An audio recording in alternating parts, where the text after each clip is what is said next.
Il n'y a rien de plus romantique qu'une balade en barque un soir d'été. Non, vraiment, je ne connais rien de plus charmant.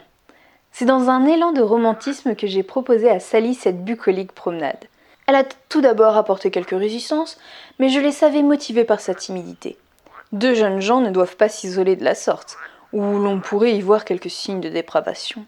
J'ai beaucoup de respect pour sa pudeur et son sens de la vertu que je sais impeccable. Elle est d'une timidité attachante et fuit mon regard dès qu'il se pose sur elle. Elle rougit sous le coup de l'émotion et se tait. Moi, je pagaie pour deux. Je lui montre ma force physique. Même si nos fiançailles sont choses acquises, je veux la séduire. Ne vous méprenez pas, je n'ai point fait ma demande, du moins pas encore. Mais nos parents nourrissent depuis notre naissance le doux espoir de nous voir un jour mari et femme. Qu'y a-t-il de plus doux et de plus arrangeant qu'un cœur qui suit la raison ? Non, vraiment, nous sommes les deux jeunes gens les plus chanceux du pays. Nous nous aimons profondément. Et même si aucune promesse ne fut jamais prononcée, je sais que nos parents approuvent, si ce n'est rêvent de notre union. Le romantisme que m'inspire cette demoiselle me pousse à lui faire la cour quotidiennement, et ce, même si je sais la faire conclue. Ainsi, chaque jour je me présente vers le domaine familial, un bouquet à la main, et je présente mes hommages à ma future belle famille. Ses parents me reçoivent avec beaucoup de chaleur et m'accueillent comme si nous nous retrouvions après plusieurs mois de séparation. Ma Dulcinée, que la bienséance bride, tâche de cacher son trouble, mais je vois dans ses yeux qu'elle est fortement éprise de moi. Souvent, nous nous promenons dans ces somptueux jardins qui seront un jour les miens. En jeune fille de haute naissance, elle n'ose s'exprimer, de peur de paraître inconvenante ou encore bien sotte, mais je la sais cultiver. Son père, un homme dont le statut offre les avantages d'une vie à la cour, lui a fourni la plus délicieuse des éducations. Non, rien ne me manque à la fortune familiale que je sais bientôt mienne. Qu'il me hâte d'être au jour de notre mariage, de la serrer contre mon cœur, de caresser son doux visage. Je trépigne d'impatience à l'idée de notre intimité future. À l'abri des regards, nous pourrons enfin céder à la passion qui nous dévore. Enfin, elle pourra exprimer ses plus purs sentiments. Elle pourra se laisser dévorer par l'amour qu'elle me tient et ne m'en fera plus secret. Je pourrai lui dire combien je l'admire et combien sa beauté me submerge. Des balades amoureuses seront notre lot quotidien et plus rien autour de nous n'aura d'importance. Qu'il me tarde de vivre dans le domaine familial. Je sais qu'il nous faudra attendre le fatidique décès de son père, mais quand ce malheur viendra, je sais que nos cœurs meurtris seront apaisés par les douceurs que nous offrira cette nouvelle habitation. Imaginer tout ce bonheur en perspective me hâte. Je ne devais pas déclarer mes sentiments avant le prochain printemps, mais je ne tiens plus. Je pose mes rames, et sans même y réfléchir, je lui saisis les mains.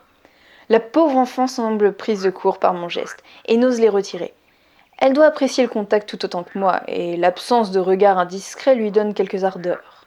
Anne-Marie, ma tendre amie, je ne peux plus me taire. Il me faut vous conter tout l'amour que m'inspire votre personne. Mais enfin, taisez-vous!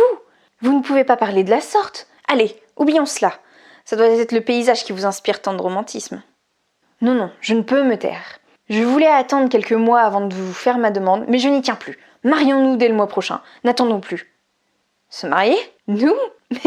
Mais enfin, Henri, d'où sortez-vous une pareille aberration? Je suis fiancée au comte de Ponthieu.